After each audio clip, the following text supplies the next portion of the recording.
வணக்கம் தோழர்களே, நான் உங்கள் சோஷியல் மெக்கானிக். தொடர்ந்து ஒரிஜினல்ஸ் மூலமாக என்னோட அரசியல் மற்றும் சமூகம் சார்ந்த கருத்துக்களை ஷேர் பண்ணிட்டு வரேன். அப்படி இன்னைக்கு நான் பேச போகிற விஷயம் தான் கேஸ்ட் டிஸ்கிரிமினேஷன் இன் ஆர்ட். ஆர்ட்டில் வந்து நம்ம ஊரில் எல்லா இடத்துலையும் இந்த கேஸ்ட் டிஸ்கிரிமினேஷன் இருக்குது. ஆர்ட்லேயும் முக்கியமாக அதிகமாகவே இருக்குது. அதாவது ஒரு குறிப்பிட்ட கம்யூனிட்டியோட டாமினேஷன் அதிகமாக இருக்குது. ஸோ ரீசெண்டாக டிஎம் கிருஷ்ணா பற்றின நியூஸ் நீங்கள் நிறையா பார்த்துருப்பீங்க. நிறைய பேர் அவர் சப்போர்ட் பண்ணி பேசிட்டு இருக்காங்க. ஸோ அவருக்கு சப்போர்ட் பண்ணலைனாலும் அவருக்கான ப்ரிவிலேஜ் இருக்குது, அதை அவர் மேனேஜ் பண்ணுவார். இருந்தாலும் நம்ம பேச வேண்டியது நம்மளோட கடமை. ஏன்னா அவர் பேசுகிற வேண்டிய விஷயம் நம்ம பேசுகிற விஷயங்களை தான் பேசிகிட்டு இருக்கிறாரு. ஸோ அவர் கூட நிற்க வேண்டியது கடமையாக நானும் பார்க்குறேன். டிஎம் கிருஷ்ணா வந்து இப்போ ரீசெண்டாக ஒரு மியூசிக்கல் அவார்டு வாங்குறாரு. என்ன அவார்டு? சங்கீத கலாநிதி அப்படின்ற ஒரு அவார்டு வாங்கியிருக்காரு. அது மட்டும் இல்லாமல் மியூசிக்கல் கான்ஃபரன்ஸ் 2024 அவர் ரெப்ரசென்ட் பண்ணுறாங்க. அவரை முன்னிலைப்படுத்தி இந்த நிகழ்ச்சி நடக்குதுன்னா இந்த நிகழ்ச்சியில் வந்து நாங்கள் பார்ட்டிசிபேட் பண்ண மாட்டோம், நாங்கள் வந்து எங்களோட கான்சர்ட் இங்கே பெர்ஃபார்ம் பண்ண மாட்டோம், இவருக்கு கொடுக்கப்படுற அந்த அவார்டை திருப்பி பெறணும், இவர் அந்த அவார்டுக்கு தகுதியானவர் இல்லை அப்படின்ட்டு இந்த பார்ப்பன கம்யூனிட்டி வந்து கிளைம் பண்ணுறாங்க. என்ன காரணம் சொல்கிறாங்கன்னா, அவர் வந்து கர்நாடக சங்கீதத்தில் இருக்க ஆன்மீகத்துக்கு எடுக்கிறாரு, ஸ்பிரிச்சுவாலிட்டிக்கு எடுக்கிறாரு, அதில் இருக்க புனிதத்தன்மைக்கு எடுக்கிறாரு, அதை வந்து அசுத்தப்படுத்துறாரு, கலங்கப்படுத்துறாரு அப்படின்றாங்க. அப்படி என்ன அவர் கலங்கப்படுத்திட்டார் அப்படின்னு இவங்க கிளைம் பண்ணுறாங்கன்னா, அவர் வந்து ஒரு கர்நாடிக் மியூசிக்ல வந்து தமிழ்ல பாடுறாரு, இறைவனை போற்றி பாடிட்டு இருந்த இந்த கர்நாடிக் மியூசிக்ல பெரியாரை போற்றி பாடுறாரு, கடவுளே இல்லைன்னு சொன்ன பெரியாரையும், பிராமண பெண்களை வசை சொன்ன பெரியாரையும், பிராமணர்களை கொலை பண்ண சொன்ன பெரியாரையும் இவங்க போற்றி பாடுறாங்க.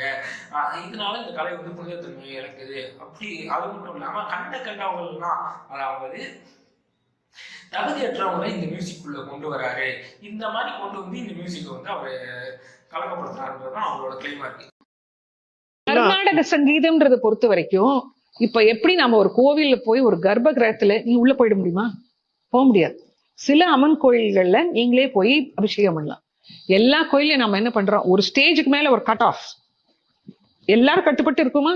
அது ஒரு மைண்ட் செட். இது எல்லாமே நீங்க வந்து இப்ப கர்நாடக சங்கீதத்தை கொண்டு வாங்க. அந்த எப்படி அந்த கர்ப்ப கிரகத்துல அந்த ஒரு பெருமாளோ ஒரு ஒரு சிவனோ சிவலிங்கமோ முருகனோ இருக்கிறோ, அந்த மாதிரி இந்த சங்கீதம் வந்து ஒரு கட்டி காப்பாற்ற வேண்டிய ஒரு பொக்கிஷம். அது வந்து நீங்க டைல்யூட் பண்ண முடியாது. இதை எப்படி பேசுறாங்கன்னா, அந்த கோயிலுக்குள்ள வந்து சில அம்மன் கோயில்கள்ல உள்ள கருவறைக்குள்ள போறாங்க. அந்த கோயிலுக்குள்ள போறதும் நம்ம பெரும்பான்மையான கோயில்கள்ல கருவறைக்குள்ள நுழையாம தடுத்து வைக்கிறதும் ஒண்ணா. அங்க ஒரு மைண்ட் செட் இருக்குல்ல, அந்த மைண்ட் செட்டை வந்து கர்நாடிக் மியூசிக்குள்ள கொண்டு வரணும். அதாவது பிராமணிக்கல் மைண்ட் செட்டை கர்நாடிக் மியூசிக்குள்ள கொண்டு வரணும் அப்படின்றாங்க. ஆர்ட்ல முக்கியமான ஒரு விஷயம் என்னன்னா, ஆர்ட் வந்து மக்களுக்குள்ள இருக்க வேறுபாடுகளை தகர்த்து எல்லாரையும் ஒண்ணு சேர்க்கக்கூடிய ஒரு மீடியம். அந்த இடத்துல இங்க சாதி மதத்தை வச்சுக்கிட்டு இங்க அந்த சாதி மதம் பேசுறவரை ரெப்ரசென்ட் பண்ற ஒரு இடம் வரும்போது அவரை நாங்கள் அந்த ஆர்ட்டை தடுப்போம்னா தாராளமாக வெளியே போகலாம், தற்கூறிங்களா அப்படின்னு தான் சொல்லணும். ஏன்னா நீங்களாம் அது தேவையில்லை. ஆர்ட்ன்ற ஒரு ஃபார்மை கெடுக்கிறவங்க தான் அவங்க. ஸோ சரி, அவங்கள விடுங்க. ஏன்னா இந்த பல ஆண்டு காலமாக இவங்களோட புத்திசாலித்தனங்களை இல்லை, இவங்க தான் எல்லாரோட உயர்ந்தாங்க, இவங்க தான் புத்திசாலிகள், பல இடங்கள்ல இவங்களோட டாமினேஷன் கொண்டு வந்துட்டே இருக்கும்போது பெரியாருன்ற அந்த வாதியார்னா நமக்கு பகுத்தறிவையும் சுயமரியாதையும் சொல்லி கொடுத்து, இதை நீ ஒழுங்காகிறா, அவனை நம்பணும்னு அவசியம் இல்லைடா, நீ உனக்கான போராட்டங்களை உனக்கான விஷயங்களை நீ எடுத்துக்கோ அப்படின்னு நம்ம சொல்லி கொடுத்தனால இவங்களோட டாமினேஷனை வந்து நம்ம பல இடங்களை தடுத்துட்டோம். ஆனால் மியூசிக்கில், அதுவும் முக்கியமாக கர்நாடிக் மியூசிக்கில் மட்டும்தான் அவங்களோட டாமினேஷன் இன்னைக்கு வரைக்கும் தொடர்ந்துட்டு இருக்கு.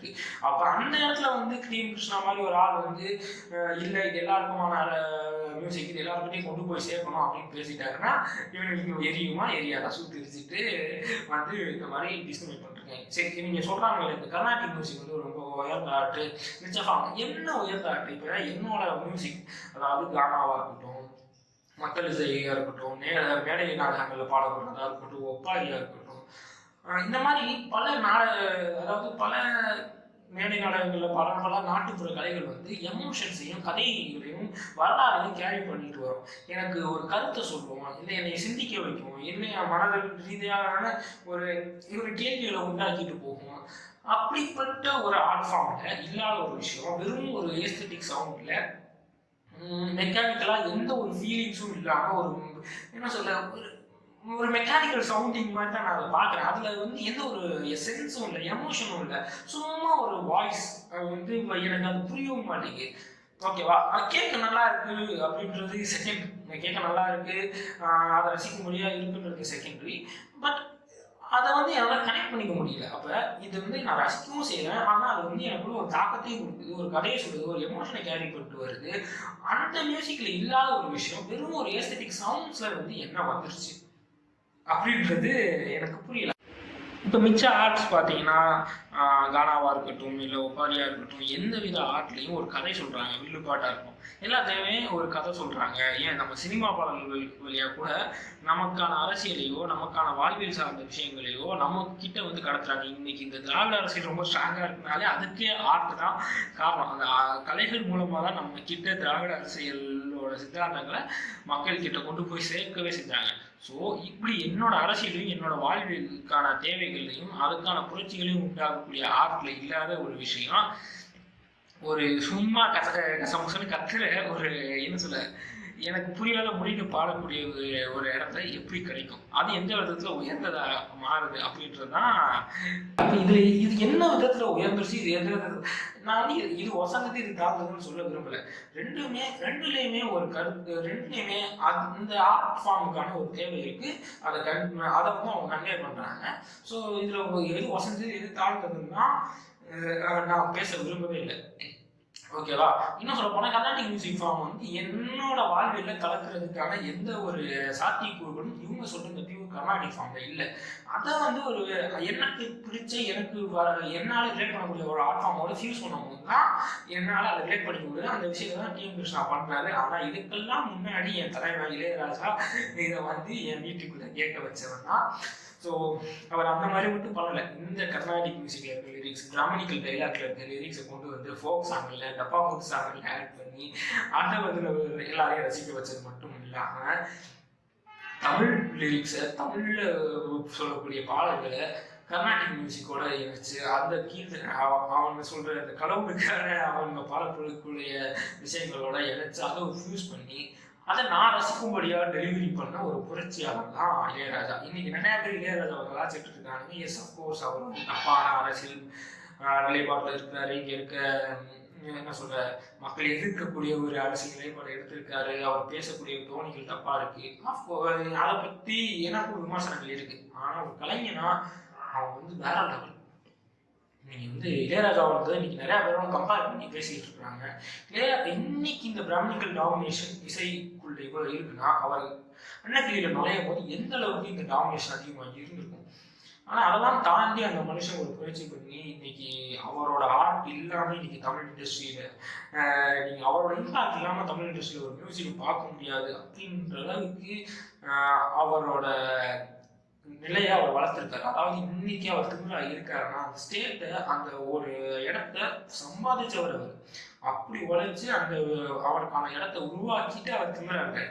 சிலரும் நான் இந்த இடத்துல பறந்துட்டேன்ப்பா, இந்த சாதியில பறந்துட்டேன்ப்பா, அதனால நான் திமிரா இருக்கேன், பார்த்து திமிரா இருக்காங்க.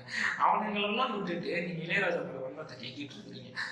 நீங்க எனக்கு தெரிஞ்சு இளையராஜாவோட அரசியலை நம்ம முன்னாடியே ரெக்கக்னைஸ் பண்ணியிருந்தோம்னா அவர் மேபி சரியான அரசியல் பாதையில வந்திருக்கவும் வாய்ப்பு இருக்கு. ஓகே, அவரோட பர்சனல் சாய்ஸ், அதை வந்து என்னால் எதுவும் சொல்ல முடியாது. ஆனால் ஒரு ஆர்டிஸ்டா, ஒரு கலைஞனா அவர் பண்ண சாதனைகள் எக்கு தப்பான விஷயங்கள்.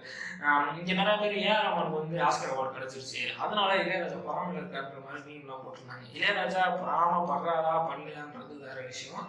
பட் அவர் அந்த ஸ்டேஜில் பேசின விஷயம் என்னன்னா, நான் அந்த கம்போசர் மதிக்கிறேன், ஆர்டிஸ்ட் அதாவது அவார்டு வந்து செகண்டரி அப்படின்ற மாதிரி தான் அவர் பேசியிருக்காங்க. அந்த கம்போசர் தான் அதுக்கான மரியாதை. இங்கே இருக்க நிறையா கம்போசர்ஸ் அதுக்கு டிசர்விங் ஆனவங்க அப்படின்ற மாதிரி பேசியிருப்பாரு. அது எனக்கு எந்த வித தவறும் தெரியல.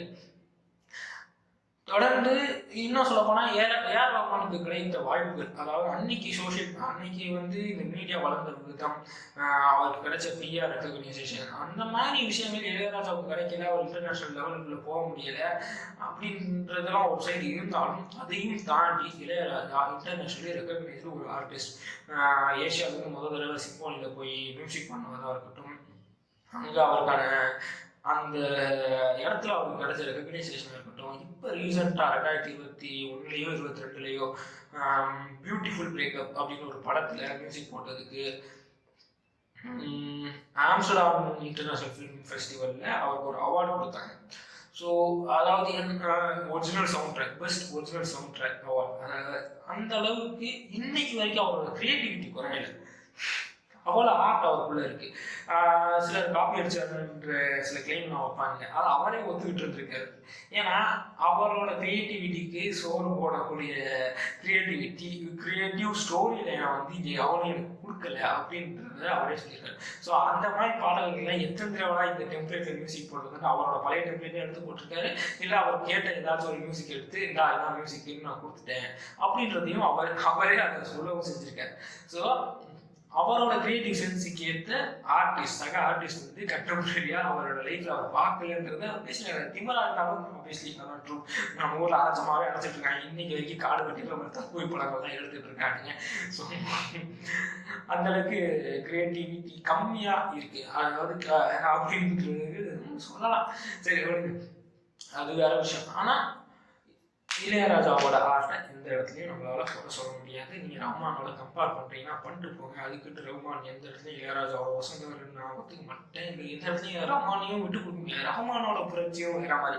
ஏன்னா சவுத் இந்தியன் மியூசிக் இளையராஜா இந்த அளவுக்கு நல்ல மியூசிக் டைரக்டராக இருந்து இன்டர்நேஷனலோட ரெக்கக்னைஸ் ஆன பிறகும் நார்த் இந்தியாவில் சவுத் மியூசிக்கை வந்து டிஸ்கிரிமினேட் பண்ணிருந்தாங்க. அந்த ஒரு இடத்துல ரஹ்மான் போய் பண்ண சம்பவம்லாம் வேற லெவலில். இன்னைக்கு ரஹ்மான் அவாய்ட் பண்ணிட்டுலாம் அவங்களாலையும் பேச முடியாது. ஸோ இரண்டு பேருமே ஒரு விதத்தில் ஒரு கோட் அவங்களோட மியூசிக்கல் புரட்சி பண்ணதில் அவங்க ரெண்டு பேருமே ஒரு பெரிய லெஜண்ட்ஸ் தான்.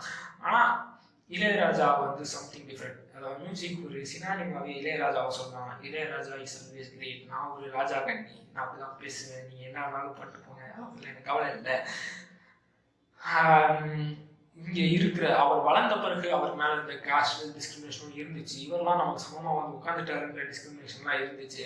அதையும் தாண்டி அதையும் சகிச்சுக்கிட்டு அந்த கோபம் கூட அவரோட வெளிப்பாடாக இருக்கலாம் நினைக்கிறேன். பட் அவரோட என்ன டிஸ்கிரிமினேட் பண்ணினாலும் இளையராஜான்ற மியூசிக் டேலண்ட்டுக்கு முன்னாடி வேற யாராலையும் வந்து நிற்க முடியல. அதனால அவர் வந்து அவாய்ட் பண்ணவே முடியலை இந்த சொசைட்டியால. இவங்க என்னன்னாலும் பண்ணிட்டு போவோம், ராஜா ராஜா தான்.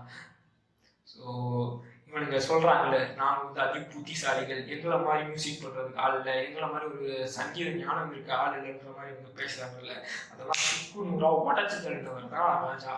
ஸோ நீங்கள் ராஜாவை கலாய்ங்க, அதுக்கு முன்னாடி ராஜாவோட மியூசிக்கை ரெக்கக்னைஸ் பண்ணுங்க, அவரோட புரட்சியை ரெக்கக்னைஸ் பண்ணுங்க, அதை அக்னாலேஜ் பண்ணுங்க. அதுக்கப்புறம் அவர் இன்னைக்கு மட்டும் தப்பு நீங்கள் கலாய்ங்க. அது எனக்கும் எந்த ஒரு உரமும் இல்லை. ஆனால் வெறுமனே அவர் மேலே வன்மத்தை காக்கிறதுக்கு மட்டும் சோசியல் மீடியா யூஸ் பண்ணுறீங்கன்னா உங்களுக்கு தற்கொலைகளாக தான் பேசுவேன். ஏன்னா நீங்கள் தற்கொலைகளாக தான் இருக்கிறீங்க. ராஜாவை எந்த இடத்துல ரெக்கக்னைஸ் பண்ணணுமோ அந்த இடத்துல ரெக்கக்னைஸ் பண்ணி ஆகணும். நன்றி, வணக்கம், பாய். எங்க வீடியோ திரும்பி பார்க்கும்போது எனக்கே கொஞ்சம் மனசாட்சி பிடிச்சி ரொம்ப இளையராஜா இருக்கு மட்டும் கொடுத்துருப்பாங்கன்ட்டு எந்த விதத்துல என்ன மனசுல நியாயப்படுத்தலாம் விரும்பலை. கலைஞனா அவரை வந்து அவாய்ட் பண்ண முடியாது. இங்க இருந்த இந்த சாதிய தீண்டாமைகளுக்கு நடுவில் இளையராஜான்ற ஒருத்தர் வந்து ஒரு அடையாளமா வந்து நின்றதே ஒரு பெரிய அரசியலா நான் பார்க்குறேன். ஸோ அந்த அரசியலை வந்து ரெகக்னைஸ் பண்ணாம போயிட முடியாது. அதை வந்து அவரோட பயோபிக் பண்ணும் அப்படின்ற ஒரு நம்பிக்கை இருக்கு.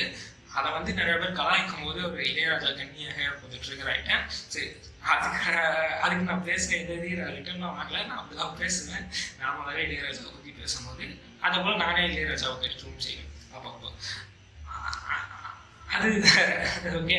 ஸோ இந்த புரட்சி வந்து இன்னைக்கு வரைக்கும் தொடர்ந்து இருக்கு அப்படின்ற. அதுக்கடுத்து தேவாவாக இருக்கட்டும், மணிவண்ணனாக இருக்கட்டும், கானா பாடல்களில் வந்து சினிமாக்குள்ள ரொம்ப நார்மலைஸாக கொண்டு வர ஆரம்பித்தாங்க.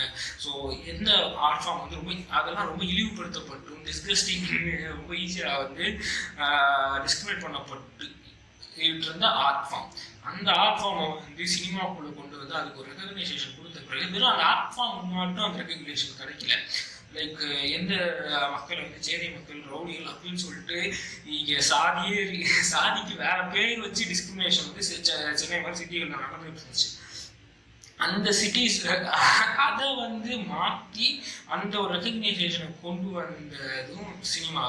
அந்த மாதிரி ஒரு புரட்சியை உண்டாக்கக்கூடிய மாற்றங்களை உண்டாக்கக்கூடிய பவர் வந்து ஆர்ட்டுக்கு இருக்கு. ஸோ இங்கே இருக்க எல்லா ஆர்ட்டுக்குமே அந்த மாதிரி ஒரு தனித்துவமான ரெகக்னைசேஷன் வேணும். அது மூலமாக அந்த ஆர்ட்டை சார்ந்த மக்களும் ஒடுக்கப்படுற மக்களும் வெளியே வருவாங்க. அவங்களோட கதைகள் பேசப்படும், அவங்களோட வாழ்வியல் பேசப்படும், அவங்க மேலே இருக்க இந்த ஸ்டீரியோ டைப்ஸ் வந்து மாறும் அப்படின்ற ஒரு நம்பிக்கையில தான் ஆர்ட் வந்து எவ்வளோ முக்கியமான விஷயம், அதில் சாதி தீண்டாமை இருக்கக்கூடாது அப்படின்ற ஒரு கருத்தோட தான் இந்த வீடியோ பேச ஆரம்பித்தேன். ஸோ அதை ஒழுங்காக கன்வே பண்ணியிருக்கேன்னு நினைக்கிறேன். இளையராஜா முட்டுக்கு கொஞ்சம் என்னை மன்னிச்சிருங்க, இருந்தாலும் அப்படிதான் முட்டுவேன். சரி சார், அப்படித்தான் பேசுவேன், அப்படித்தான் பேசுவேன். என்ன